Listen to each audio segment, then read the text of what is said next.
Hi, I'm Julio Dawkins, And I'm Jade Harrison. and welcome to Financial Fitness JA. Today we're going to talk about business plans. Jade? We'll just be taking you guys in the ins and outs of business plans and how we go through the process, how we establish our ideas and how we implement and just take you through an entire business plan so you can see how you can apply it to your business and what you need to do and how the process fundamentally works out in the end. Pretty much. So, as I always say, from inception, right, to creation, we have to make sure that we segment out what we need to do for our business plan. So, we're going to start with some of the headings and try to give some small definitions and insights. So, let's start with the exec summary, Jade. So the exec summary is pretty much a summation of the business plan. And it is essentially actually the last thing that you do, but it's the first thing that occurs on an official business plan. It brings forth from the idea to the execution to even the financials, and it gives a basic and a brief description of how the business plan takes shape or takes mold, and some conclusions in the final chapters as well. The final paragraphs of the exec summary that gives you a better understanding of what's taking place in your business. The next is company description. A company description includes, what is the products, what is the services that you're going to offer. It gives a brief history of the company in terms of how it started. It also gives an understanding of what takes place on a day-to-day, right? But it is just brief. It's just a description. It's not anything that you don't go into the meat of the matter just yet. And Jade, what most people don't know about the company description is that even though it may be as vague, you need to give your readers an understanding of where you want to go. And it must flow into the vision, the mission, the aims and objectives. So you're going to start with an overall vision of the business. Then you're going to drill down into a mission statement. What I find personally for me is that the process itself is going to give you some new sense of clarity. In terms of before you might have an idea of what you're doing, but you haven't been able to clearly articulate that. So in going through this process, what you'll find is that you're now able to clearly state the vision, clearly define your company for what it really is and the proposition, the value proposition you have. So you find that going through the process, you're going to become clearer in terms of where you see the business, what's the future, where you are now, where you want to be, and also depending on the purpose of the businessman, whether it is to garner credit or some kind of debt or just to get a new customer on base, you'll find that also structures how you present the business and how you have to look at it from another angle, and it brings you clarity in the long run. I agree with you 100% because most of us would like to start a business, but we don't listen, we don't sit down and conceptualize exactly what it is. Sometimes we have an idea in our minds, but because we don't put it on paper, we don't know exactly where it is going. And then sometimes what we have in our minds, when we actually look at it on paper, we realize, no, this is not necessarily what we want to do. But when we put it on paper, we have a clearer path, as Jade said, to what we want to achieve. And I often tell people this, when you move from what you want to achieve, you now get into how you can achieve it. And the management structure or the board structure of your business, how is it going to be structured thereafter? Not every company needs a board of directors of 7. Not every company needs that. But what your company needs to define, how is the management from the top level to the medium level and to the supervisory level is going to look like. And even from, as I say, I always use the example of a tuck shop, how is it going to be structured from the decisions that are going to make by the owners to your employees, how they are going to do whatever they're going to do. And you need to define what that management structure and how decisions are going to be made. Because let's face it, business, when it comes down to business, the problem is that people fumble on making decisions when they need to be made, whether it is to ensure that they need to clean up their facilities so that the aesthetics look good, something as simple as that, or whether they need to buy less of a product, buy more of a product. Those Rent are out the things. studio, Rich. upgrade equipment, bring on technical people, have the expertise, all these things will come out in the business plan. And also, we want to say that, listen, you need to like, Share, subscribe. and bring that bell, folks. Just a reminder, guys. Just a reminder. So, as Jade said, all of these things are important in putting together the business, the management structure, so that decisions can be made. After you make that management structure, Jade, I want you to give our viewers a better understanding of the products and services and how we kind of. Well, depending on what you're trying to accomplish with the business plan, you're going to have to do some market research. Where do you lie in the market? What are the strategies you are using to garner your customers? How many customers? What is the clientele profile look like? Do you have 10 customers, 20 customers? Are you looking to be a company that has 100 customers open to the general public? So you need to do some market research to substantiate now why it is you're doing the work that you're doing. What is your product? What's the need that your product is filling? So you're going to have to determine now your strategies. So is it that I'm going to do social media marketing? Is it that I'm going to do direct to consumer marketing, producer to producer, so like business to business, B2B? What is it that you're going to do? You're going to have to articulate this clearly now. So you're going to have to take a global look at the possible strategies they can use, and then you're going to have to filter it down and come to some kind of idea in terms of what strategy am I going to use. Yes, so I like that, Jade. You have a global view of your products and service and your market, and then you need to filter down. I'm going to use that word a lot. Filter down what your local environment or your local industry is. You need to have a global understanding, and then when you filter down in your environment, then you can have an understanding of how your economy works. And understand a more important thing about businesses and how they achieve is I get that business don't understand pricing mechanisms, Jade, But that's also a part of strategy as well. of service.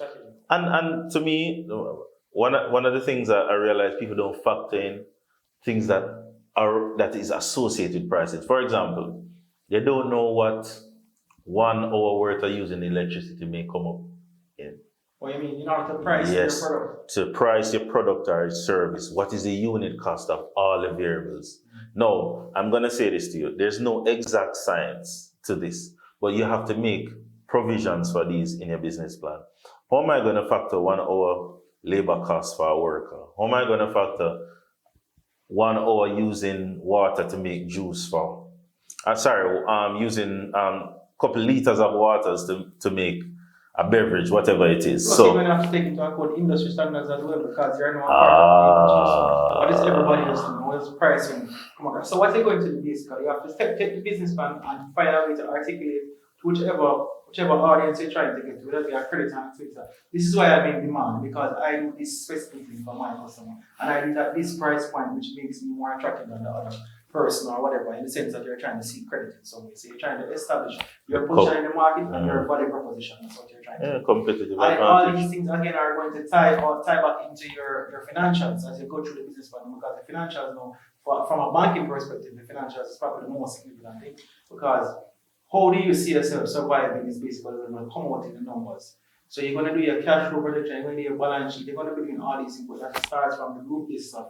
Your marketing, your strategy, your company structure, and how do you put these all together now to say, what does it cost me to rent my establishment, to build my products? And you're going to have to input these costs, multiply by the hour, by the day, by the month, and you're going to start to generate some cash flow statements, and all these kind of elements of the financials are going to make your financials more valuable and more palatable for a person. So I think it's all tied into one process, but there are steps, and Julio is walking into the steps.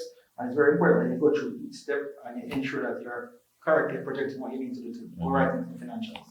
And as Jade is saying, the financials.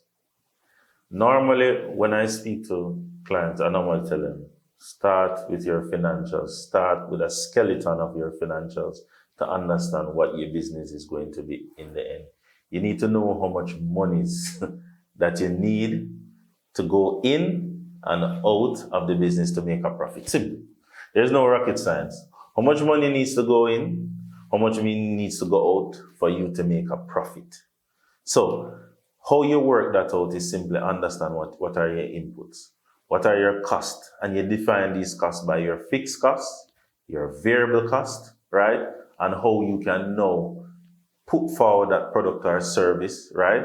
With your expertise, with those intangibles now. So we move from the tangibles, which is the variable and fixed cost, to the intangibles, your management structure, how you are able now to use your employees, the skill sets that they have, right?